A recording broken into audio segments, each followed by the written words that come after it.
It was an alarming possibility. Yet the picture wasn't entirely gloomy. There were signs that the neglect of ancient skills had been noticed and was beginning to be reversed. What was unexpected was where this was happening. In Shoreditch, in the East End of London, a new school had been set up, inspired by Professor Keith Critchlow's pioneering work at the Royal College of Art.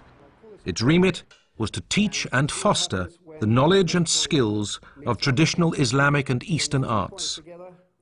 If the location for this enterprise was surprising, equally so was the identity of its founder and supporter, the future head of the Church of England, the Prince of Wales. When I saw the flower, all these parts were actually there. Yes. So, Then it's equipped, yes, I see. One of the reasons I was so keen to find a way of achieving this school was because I felt there was such a terrible danger of losing all the precious wisdom and the knowledge and understanding of where so many of the great traditional crafts and forms of art had come from, and architecture indeed. And we were in real danger of losing these very precious understandings.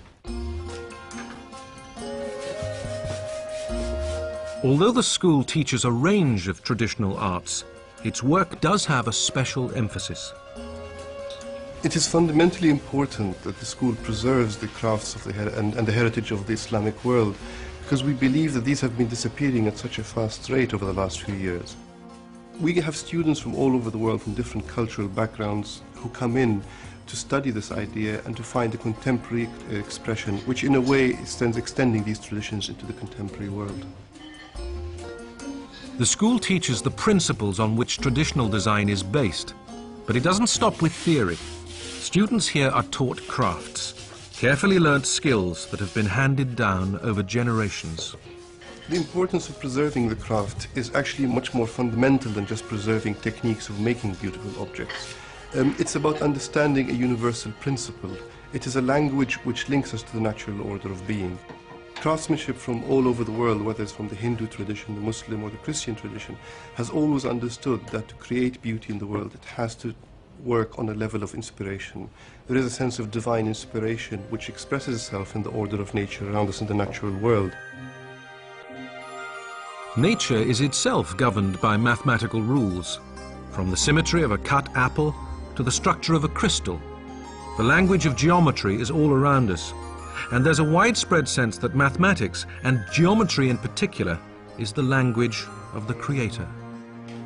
Drawing of the relationship. Nowhere is this connection clearer than in sacred geometry, a key aspect of traditional Islamic art, and a subject for which Professor Keith Critchlow is a fervent advocate. So let's just to touch on that. Now what we're going to do, having got to here, let's find out how the Muslims, in their genius, took the Pentagon apart into these pieces to enable them to do this extraordinary kind of decorative work that we see behind here and here and here. Okay, I shall strengthen my Pentagon up on here. The main thing is that the core of our teaching has always been geometry. Socrates said, geometry opens the eye of perception, the only eye we've got, a single eye which tells us what the truth is. Our fleshly eyes, all they do is distract us by the world we're in. So to recover one's wholeness, one's singularity, then the study of geometry is the key to it. The school in Shoreditch did not long remain alone in its mission to nurture ancient skills. Thousands of miles away, His Royal Highness Prince Ghazi of Jordan, drawing on the experience of the Prince's School in London, created a new college of traditional art and architecture in the university town of Al Salt, near Amman. Of course, we didn't have any craftsmen. And so, based upon the Prince of Wales's school, we decided that we must also do a school in Jordan dedicated to sacred Islamic art. Now, of course, sacred art is art based upon the principles of unity. It's not art by Muslims, it's art according to Islamic principles. And the only person in the world to have done that was, ironically, the Prince of Wales. And we got master craftsmen from Turkey, from Syria, from Egypt, from Morocco, from Indonesia. And so we created really, by the grace of God, a unique traditional Islamic art center here. And now we're exporting it. They want to set up a college in Lebanon, and Saudi Arabia, and Bahrain, and Egypt. And we're now exporting it and reintroducing traditional art into the Islamic world.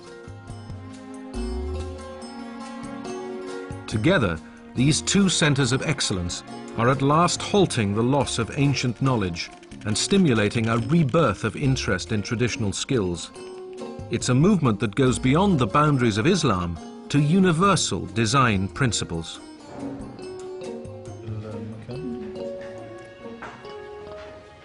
Islam is far from being the only religion that uses sacred geometry in its art. In many ways, it's common to all religions.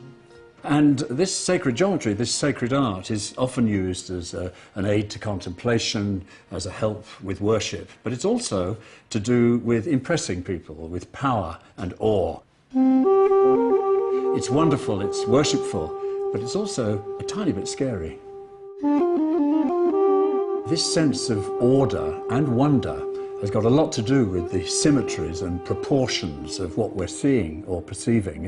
It's like hearing a wonderful chord in music where all the elements are harmonious.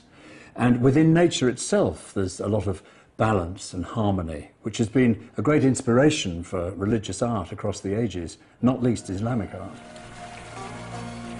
Geometric art need not limit the imagination. The 13th century Alhambra in Granada demonstrates the heights to which it can soar.